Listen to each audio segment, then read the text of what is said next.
Jumat malam, jenazah korban tabrakan kapal di perairan Tanjung Riau, Kepulauan Riau dibawa ke Rumah Sakit Otorita Batam.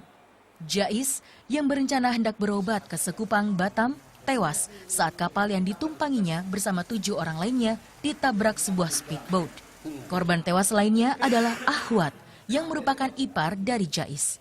Di mana korbannya ada 8 orang, kemudian 2 meninggal dunia atas nama Jais dan Ahyang, yang satu laki-laki dan satu perempuan.